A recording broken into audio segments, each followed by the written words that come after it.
Quoi a-t-on besoin pour une analyse graphique, que ce soit d'une action, d'un indice boursier ou d'une crypto-monnaie?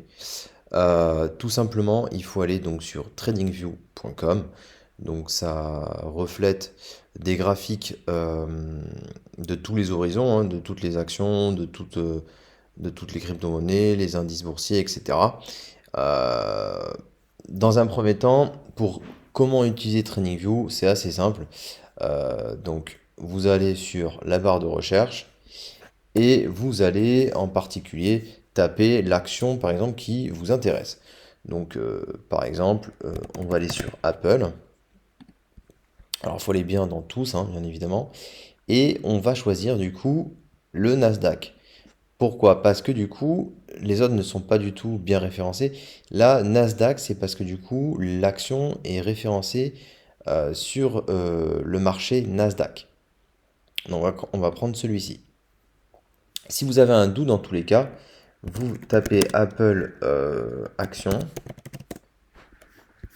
et dans tous les cas, vous avez le code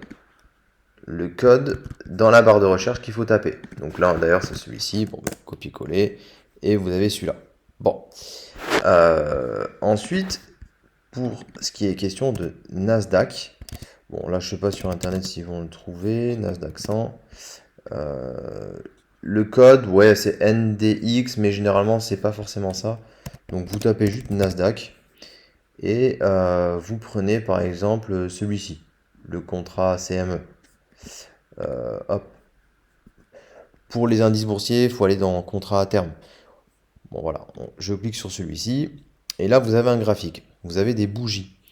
Donc, il y a des bougies vertes, ça veut dire que le prix, le cours a augmenté, et rouge parce que le prix a baissé. D'ailleurs, ça, on va hop, retirer. Hop, voilà. Ensuite, de quoi a-t-on besoin? On va aller chercher donc dans indicateur, donc dans la barre de recherche, moyenne mobile. Et là, vous allez juste choisir moyenne mobile simple. Donc une fois que c'est choisi, alors d'ailleurs je vais les supprimer ici parce que moi je les ai déjà mises. Hop, on va refaire moyenne mobile simple. Et là, vous avez donc une courbe qui suit en fait le cours. Donc vous allez modifier les paramètres. Donc il faut faire double clic dessus ou dans paramètres directement ici. Paramètres entrée et là vous allez choisir un nombre. Alors moi j'utilise pour mes analyses 50 jours. Hop. Et donc de nouveau pareil, moyenne mobile, j'en prends un deuxième. Et 200 jours. Donc, je le modifie de nouveau. Voilà. Bon, après, on peut changer les couleurs, bien évidemment. Alors, ce qu'on va faire déjà, c'est que moi, je vais juste reprendre mes couleurs de base. Hop, hop, voilà. Parce que c'est mes paramétrages, donc je laisse comme ça. Donc la courbe rouge que vous voyez, c'est effectivement donc la moyenne mobile à 50 jours et la verte donc à 200 jours. Et en fait, généralement, euh, sur, euh, sur par exemple une tendance haussière, quand effectivement la moyenne mobile rouge, donc 50 jours, casse la moyenne mobile 200 jours, donc 200 jours c'est sur du long terme, donc 50 c'est court terme. Donc quand la moyenne mobile de 50 jours casse la 200 jours, il faut faire attention parce que ça peut inverser donc une tendance et donc repasser sur un marché baissier. Donc c'est ce qui s'est passé d'ailleurs en 2022. Et à l'inverse, quand la moyenne mobile 50 jours casse la moyenne mobile 200 jours, cela veut dire que donc la tendance a été inversée et donc on repasse sur un marché haussier. Donc pour le moment c'est maintenu. Là il y a eu de nouveau une cassure. Bon, ça a été rapide. Et donc après de nouveau il fallait se repositionner dessus. Si on suit la tendance et la logique des moyennes mobiles. Mais on ne va pas utiliser que ça. Donc, pour une analyse graphique, ça peut aider déjà si on doit se positionner. Donc, par exemple, faut acheter ici, il faut acheter ici, et ainsi de suite. Voilà. Et il faut vendre quand, par exemple, ça casse. Bon, ça, c'est une analyse, on va dire, débutant, hein. Après, on peut rajouter des indicateurs. Qu'est-ce qu'on rajoute? On va rajouter du coup le RSI, c'est ça. Donc je vais le supprimer d'ailleurs. Et dans la barre de recherche indicateur, on va mettre RSI. Donc c'est celui-ci, pardon. Indice de force relative. Donc on clique dessus. Hop. Euh, et ensuite, alors je vais double-cliquer parce qu'il y a un truc que j'aime pas. C'est la courbe jaune, j'aime pas. Je vais l'enlever, ça me sert à rien. Voilà. Alors, en quoi ça consiste? Donc vous avez donc une courbe en violet, vous avez des extrémités ici et ici. Donc ici c'est une extrémité à 70 et ici une extrémité donc à 30. Donc ça suit le cours, hein, bien évidemment. Quand le RSI est dans l'extrémité haute, cela veut dire que le prix est suracheté. Donc il est peut-être surévalué. Et à l'inverse, du coup, quand c'est très bas, comme ça, donc en dessous de 30, ou 30, cela veut dire que là c'est survendu. Donc il est sous-évalué. Donc généralement, ça peut être un bon indicateur également pour se positionner. Mais, alors là je suis en daily, donc ici, mais on peut se mettre sur le cours en weekly, donc sur une semaine. Et là, ça donne une meilleure tendance. Il peut y avoir aussi des divergences. Donc, c'est-à-dire que, alors je vais vous donner un exemple. Hop, on va faire là. Voilà, ici. Euh, ici, même si ça se trouve d'ailleurs. Ouais, là. Ouais, plutôt comme ça, voilà. Donc là, j'ai dessiné une ligne de tendance. Donc le RSI est de plus en plus bas, alors que pourtant le prix n'a fait que augmenter, pardon. Donc cela veut dire qu'il y a une divergence sur le prix. Et donc là, ça peut donc prévenir d'un renversement de tendance. Et donc ça peut être un bon indicateur, la divergence. Hop, je supprime. Et à l'inverse, c'est pareil. Donc par exemple, je vais essayer de chercher.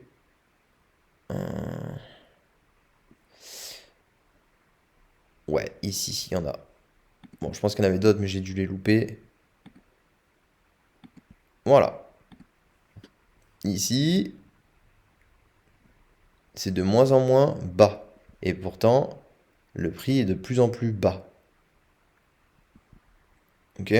Donc là, ça veut dire qu'il y a un inversement de tendance. Donc ça peut être un bon indicateur à chaque fois pour se positionner. Donc ici ou ici, ou voire les deux même d'ailleurs, hein. Ah, est-ce que j'en ai un deuxième? Je ne sais pas. Ouais, il y en a quelques-uns. Ici, de plus en plus bas, alors que là, non. Donc ouais, effectivement, ça peut être un bon indicateur. Ensuite, et là, on rentre dans le vif du sujet, c'est donc les bougies vertes ou rouges. C'est un bon indicateur puisque en fait, on va essayer de repérer les déséquilibres. Qu'est-ce qu'un déséquilibre? Donc c'est un fair value gap en anglais, qui veut dire que il y a eu moins de volume sur certaines bougies. Comment les repérer? Alors on les repère directement sur une bougie où il n'y a pas de mèche. Alors là, vous voyez, là, il y a une mèche avec un corps de bougie. Donc là, donc ouais, non, je vais donner un autre exemple. Par exemple, celle-ci. Cette bougie-là m'intéresse. Pourquoi? Parce que la mèche a laissé un petit écart. Je vais dessiner d'ailleurs un rectangle. Hop. Là, on a un déséquilibre, puisque le prix n'est jamais revenu dans ce rectangle-là, donc le déséquilibre. Généralement, et d'ailleurs je pense que c'est ce qui a dû se passer, on va juste vérifier, alors c'était juste un exemple, hein, quoi qu'il arrive, oui voilà. Hop, voilà. Donc là il y avait un déséquilibre, et le prix est revenu le recombler et le retester. Donc, cela veut dire que si par exemple on est ici, et que je vois qu'il y avait un déséquilibre qui n'a jamais été comblé, bah, je me le note, donc je le dessine, et plus tard, si jamais le prix redescend, c'est pas grave, faut pas avoir peur, il faut racheter. Et du coup, ça fait une zone de support. Et donc après, ça repart à la hausse. Et ça, c'est ultra, ultra, ultra important. D'autant plus que on est quand même resté en plus sur la moyenne mobile de 100 jours. Donc ça a clôturé après dedans, donc c'est parfait. Voilà. Quand on assemble plusieurs indicateurs en même temps, c'est plutôt intéressant puisque il y a une confluence. Et quand il y a une confluence, bon ben du coup ça veut dire que tous les indicateurs sont au vert. Voilà, moi je le vois comme ça en tout cas. Euh, on va aller sur d'autres bougies. Alors peut-être que... On va aller sur celui-ci, peut-être. Oh non, il est illisible celui-là. Ouais, bon après dans tous les cas... Est-ce que j'en ai d'autres? Là, il y en a un d'ailleurs. Là, il y a un petit déséquilibre haussier, donc ça veut dire que le prix peut revenir, un jour ou l'autre, revenir là-dedans. Donc ça peut être une bonne zone d'achat. Mais également, qu'est-ce qu'on utilise? Alors là, c'est vraiment pour pousser le truc. On va aller dans ici, retracement de Fibonacci, et on va prendre ce plus bas, puisqu'il y a eu une correction, donc on va prendre ce plus bas et ce plus haut. Et là, il y a une petite confluence parce que on est sur le 0,382 de Fibonacci, donc en gros c'est le premier arrêt. C'est pour savoir si le marché est toujours en tendance haussière ou plutôt si le casse, ça voudrait dire qu'on va aller sur une tendance peut-être corrective. Donc on va aller chercher la zone de rechargement. C'est là où les institutions, les gros investisseurs achètent. Achètent en masse, hein. Donc là on va dessiner un petit rectangle. Hop. Et on va mettre RLZ. Donc zone de rechargement, c'est en anglais. Si je dois prendre un exemple de ce qui s'est passé à l'époque, je prends le retracement de Fibonacci, le plus bas, le plus haut. Qu'est-ce qui s'est passé? Alors, zone de rechargement, elle est ici. Donc c'est là qu'il faut vraiment acheter, hein, par contre, hein, les zones de rechargement, c'est du pain béni. Mais là, ça a à peine méché. Donc il fallait acheter ici, à 13 129 à peu près, dollars. Donc sur le Nasdaq, hein. Donc c'est un indice boursier. Là, on était sur le 0,382, donc c'est le premier arrêt. Ça l'a rejeté, on est reparti à la hausse, donc il y a eu un petit rebond. Malheureusement, ça l'a cassé. Donc, généralement, quand ça casse, cela veut dire que le prix va généralement aller ici. Ensuite, est-ce qu'il y a eu un déséquilibre? Alors, il n'y en a pas eu forcément. Non, tout est comblé. Non. Donc ça, c'est bien, c'est-à-dire que le marché est sain. Il n'y a pas eu de déséquilibre. Donc là, ce qui s'est passé, c'est juste qu'on est allé chercher donc, la zone de rechargement. Très peu. Ensuite, on va faire ce plus bas. Et on va prendre ce plus haut à l'époque. Et qu'est-ce qui s'est passé? Il n'y a pas eu la zone de rechargement. Non, on l'a quasiment touché, mais vraiment ça s'est joué à 16 878 et c'est descendu à... Ouais, 16 918. On n'était pas loin, effectivement. Mais par contre, il y avait ce déséquilibre donc, que j'ai dessiné. Donc il y a une petite confluence quand même. On n'était pas loin. Après, il n'y avait pas d'autres déséquilibres ici. Donc effectivement, le prix n'était pas intéressé à y aller. Par contre, là, est-ce qu'on a un déséquilibre? Ouais, il y en a un ici. Il y en a un ici. Donc potentiellement, alors là je suis en weekly, hein, donc il y en a un peu moins, c'est plus rare sur les weekly. Euh, donc là il y en a un, et derrière juste là en plus il y a la zone de rechargement. Donc c'est probable qu'un jour le prix revienne dessus. Donc à voir, après là pour le moment j'ai dessiné le plus haut ici, mais ça peut évoluer, hein. Voilà, après si je me mets en daily du coup, est-ce que j'ai un peu plus de déséquilibre? Est-ce que j'en ai quelques-uns? Ouais, j'en ai un là, un là. Ouais, de toute façon c'est les mêmes, hein, en soi, hein. Donc voilà, ça c'est vraiment les indicateurs essentiels pour une bonne analyse, donc que ce soit sur un indice boursier, donc le Nasdaq, ou bien une action. Donc par exemple, on va aller sur une action. On va analyser quoi? On va analyser ouais, Apple. Donc Apple c'est celui-ci. On va juste cacher. Hop, voilà, j'ai enlevé les dessins. pour qu'on puisse comprendre ce qui se passe réellement. Ah oui, c'est ça qu'on n'a pas vu aussi, c'est quand il y a un trou d'air. Bon, ça fonctionne pareil que sur un fair value gap, donc un déséquilibre, puisque du coup, il y a un gap. Voilà, il y a toujours un gap, donc c'est un trou, et le prix doit revenir là-dedans pour justement refaire du volume. Donc c'est ce qui s'est passé, je pense, d'ailleurs. Donc on va dessiner. Ah, pourquoi ça a fait ça? Là, ce qu'il y a des dessins. Ah oui, mais si je redessine, ouais, bon, ok, c'est pas grave. Donc c'est ce qui s'est passé, il y a eu un trou d'air. Et je pense qu'il y avait d'ailleurs un fair value gap en weekly. On va se remettre là. Ouais, il y avait un fair value gap weekly. Donc le prix est revenu là-dedans, comme par hasard. Il y avait une confluence avec la zone de rechargement, puisque j'ai pris ce plus bas, qui était donc à peu près ouais, décembre 2022, voire janvier 2023. Donc ça correspondait en plus au marché baissier qu'on a vécu donc sur les actions et les crypto-monnaies. Donc il fallait prendre celui-ci, le plus haut ici, et puis on dessine la zone de rechargement qui était là. Et puis en plus il y avait un déséquilibre, donc il y avait tout.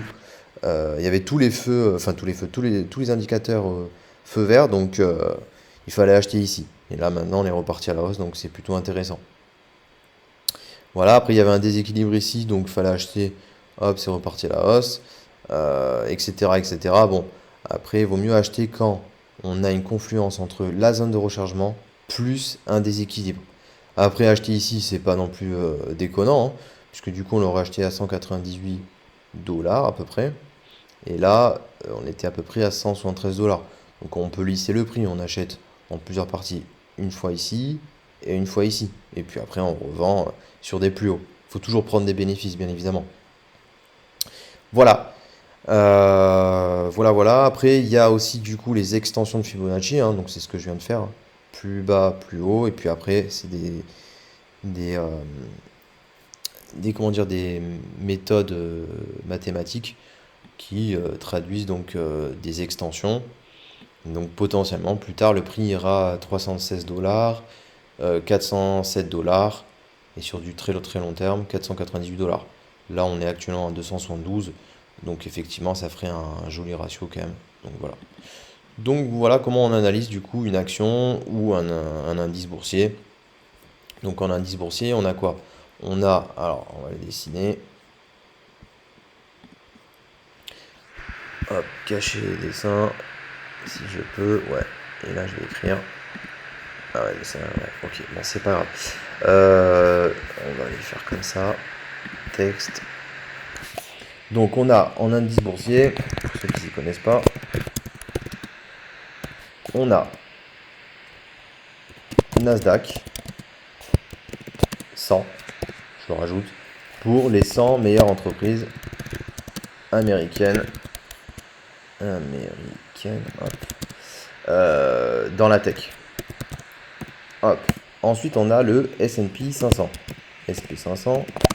Et là, ça regroupe les 500 meilleures entreprises américaines. Donc là, il y a plusieurs domaines d'activité. Ensuite, on a par exemple le CAC 40. Donc là, c'est en France, l'indice des 40 meilleures entreprises françaises. 40 meilleures entreprises françaises.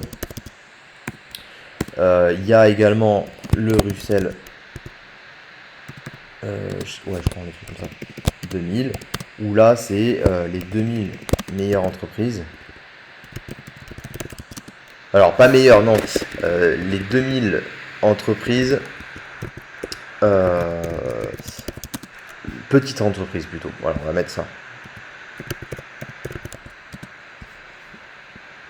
Les 2000 meilleures, on va dire, entreprises, donc les small cap. Là c'est plus risqué, je vous le conseille pas forcément, faut s'y connaître. Donc voilà, ça c'est les indices boursiers. Ensuite on a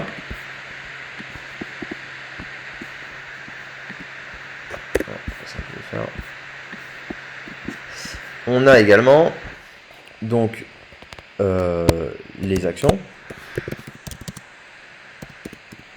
Donc je sais pas, Apple, Microsoft, Sanofi, entreprise française. Qu'est-ce qu'on a? FDJ, etc., etc. Ok. Et ensuite, du coup, on a crypto-monnaie, donc Bitcoin, etc. Voilà comment on analyse.